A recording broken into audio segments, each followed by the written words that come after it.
But there's no doubt that so far the Russian advance has gone horribly wrong for Russia. They may still win, but there are reports of Russian troops simply abandoning their trains, trucks, armoured vehicles, just surrendering, caught without food and fuel even. And Russian prisoners that have been put in front of the camera seem untrained, confused, demoralised, very young, some of them. Они чё, блядь, вообще сказали-то нахуй, суки? Вообще же никому по-любому даже похоронка не пришла. Ukrainians are in fact trying to get through the Russian media blockade, trying to stop the news from their own people by getting these prisoners to ring their parents. It is in fact against the rules of war to use prisoners for propaganda, but Ukraine is fighting for its life. We now, though, have another amazing insight into the state of the Russian army in Ukraine. Shadowbreak is a British company whose main game is geospatial, using satellite imagery, and it's somehow managed to eavesdrop on communications between Russian troops in Ukraine, like this one.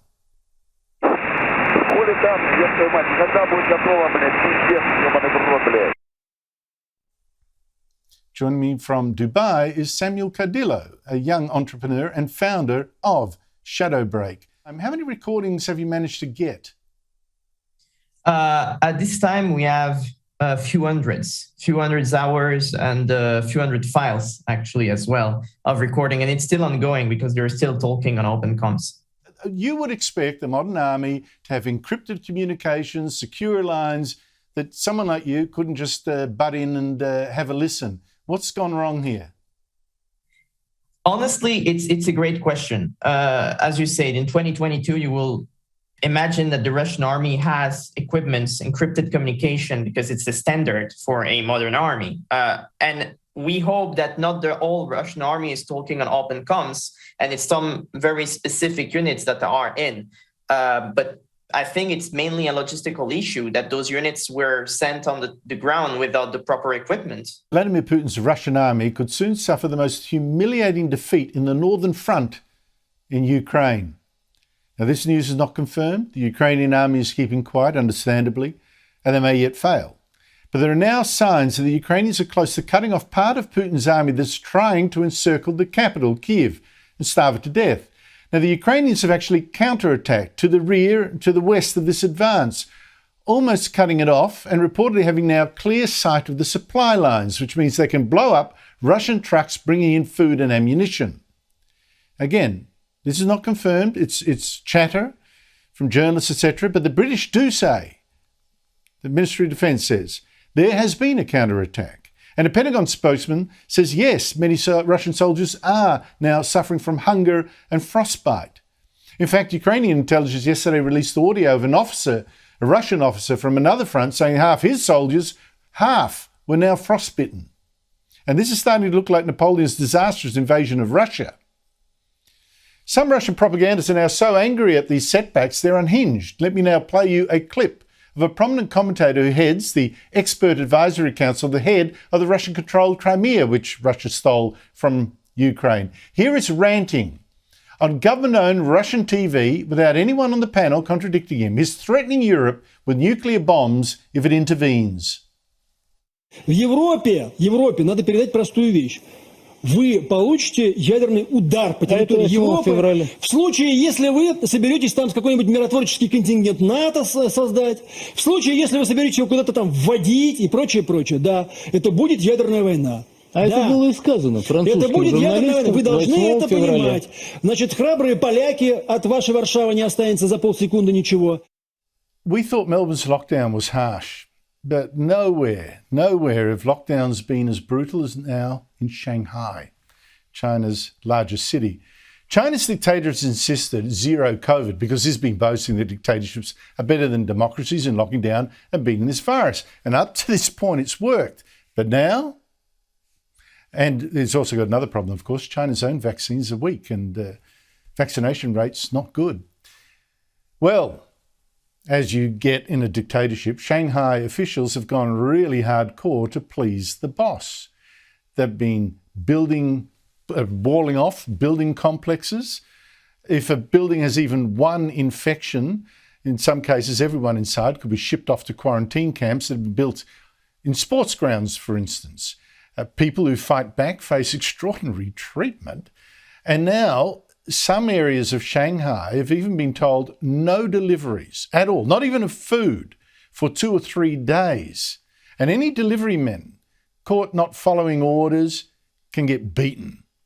One truck got stopped by a man begging for food and then crying when given bananas and crackers. There are also videos circulating that I can't show you of suicides, people jumping off buildings. And there have been breakouts from lockdown buildings when one factory complex, in fact, had a couple of workers test positive. Hundreds of colleagues fled to avoid getting locked up. In some areas, the frustration has led to angry protests.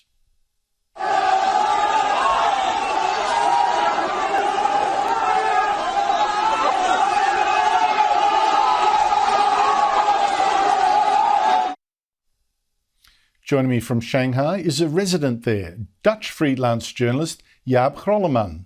Why are the officials so very, very tough, do you think? We've seen footage of a delivery driver getting beaten up, real fights between the police, health officials and some of the people there, doors being broken down to get into apartments. What's going on here? Yeah, it seems the number one rule is, the two top rules are like, if you get infected, you have to go to the quarantine camp. And also nobody is allowed to leave your compound or your apartment, which sounds very simple, but okay, what if somebody gets ill and they need to go to the hospital? Or what if a child tests positive and the parents not, and the child previously had to go to the quarantine camp, but the parents not? Now this has stopped, but it's just people following the rules, and the rules are absolutely not flexible. And sometimes there's no place for any feelings in this. The free world is threatened by Russia, by China too, and is crying out for a strong leader. A Churchill, a Thatcher, a Reagan, an Eisenhower, someone like that. But today, US President Joe Biden stepped up for his big moment, the annual State of the Union address, in front of all the politicians, all the Supreme Court judges, all his top military, the might of America. And dear God.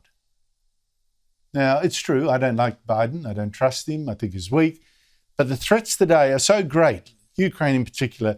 I really wanted him to succeed. We all need that. But instead of strength, we got the stumbles of a feeble man. And not just, signs of decaying intellect, stumbles, silly ones like this.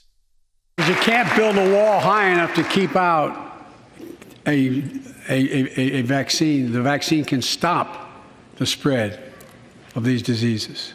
Even in the biggest moments, that big rah-rah for the Ukrainians that we're desperate for, Biden even called them Iranians instead. Putin may circle Kyiv with tanks, but he'll never gain the hearts and souls of the Iranian people. Now, I did like some of the sentiments, of course, like this. He thought he could roll into Ukraine and the world would roll over. Instead, he met with a wall of strength he never anticipated or imagined. He met the Ukrainian people. But what did Joe Biden today actually offer Ukraine on top of the sanctions so far? Very little. I've got to show you something that got a top banking executive suspended, all because he told the truth about global warming, told it right in the face of other bankers. Kapow, explosion. This is why, of course, so many people believe in the great global warming scare, because it's so dangerous to tell people the plain, cool facts. Now, we're told by global warming activists, just, follow the science, but so often, in fact, you end up just following the money, the grants, the subsidies, the handouts, the big bucks people make from selling carbon credits or green schemes or electric cars or whatever. It's incredible. I mean, why do you think it's the rich who push this global warming scare the most? It's the money. You take Labor's global warming policies in this election, they're going to cost $75 billion by 2030 for things like new electricity networks, the wind farms, tax breaks for electric cars, handouts of people promising green power, yada, yada, yada. There's so many people with their hands out, desperate for Labor to win, green money. And still it's not enough. The Greens want even more. The Climate Independents are demanding more. The Australian Conservation Foundation wants more from this Labor government, higher targets, more money. And Prime Minister Anthony Albanese is already having to say no. We will do exactly what I said we would do in terms of our Powering Australia plan. It's all out there. It's fully costed. But last week, one brave former financial journalist, now turned international banker, called out this whole rotten scam that's built on lies and exaggeration and greed and sheer fear-mongering. This guy is Stuart Kirk. He used to work for the Financial Times and is now in charge of responsible banking of the giant Hong Kong and Shanghai bank. And he has now been suspended for telling the truth about global warming at a Financial Times seminar. Now, here's some of what you should not be allowed to hear. Kirk calling out people who claim that banks, he's calling out fellow bankers, by the way, fellow bankers giving presentations. He's calling them out. These people that are saying banks should factor in the financial risk of global warming. He's saying, what risk? Climate change is not a financial risk that we need to worry about. Heresy. But I feel like it's getting a little bit out of hand. The constant reminder that we are doomed, the constant reminder that within decades it's all over. And indeed, Sharon said, we are not going to survive. And indeed, no one ran from the room. In fact, most of you barely looked up from your mobile phones at the prospect of non-survival. It's become so hyperbolic that no one really knows how to get anyone's attention at all. Now, I wouldn't normally mind that. 25 years in the finance industry, there's always some nut job telling me about the end of the world. I've dealt with gold bugs my whole financial career. The roof's going to cave down. Y2K. Does anyone remember Y2K? Anyone old enough? The lifts didn't stop. You may say that's just one guy's rant, but Kirk pointed out something really interesting. People who invest their own money, so they're putting their house on this, actually seem to agree with him. Markets agree, more or less, with me, despite the hyperbole, and this is a fun slide I put up just to annoy people. The more people say the world is going to end, and here I've looked at the number of incidences in all press around the world that use climate catastrophe, the number of times the phrase climate catastrophe is mentioned around the world, the higher and higher and higher risk assets go, in tandem. The more we're doomed, the higher prices go. This identity politics, political correctness, is supposedly about being more polite, accepting, kinder. Supposedly, because I actually think it's more a power game. But supposedly it's about being nicer. So how wild that the most woke Oscar ceremony ever was also the most violent and hate-filled. It started with this joke by comedian Chris Rock about the wife of actor Will Smith and her apparent buzz-cut hairstyle. She's actually got a medical condition. Will Smith did not react well. Jada, I love you.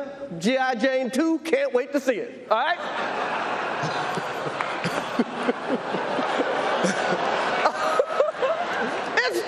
that was a nice one. Okay. I'm out here. Richard. Oh, wow. Wow. The most woke Oscars and the most violent. And thank God they can't pin any of this on an old white male. But it wasn't all bad for Smith. He actually won the Oscar for Best Male Actor and apologised. Kind of. While seeming incredibly to preach love, invoke God, and play the race card, you know, my people. I am overwhelmed by what God is calling on me to do. I'm being called on in my life to love people and to protect people and to be a river to my people. I want to be a vessel for love I want to be an ambassador of that kind of love and care and concern. But no apology from this vessel of love to Chris Rock, the black man he just smacked in the chops. And the audience treated Smith as the victim here, or the hero.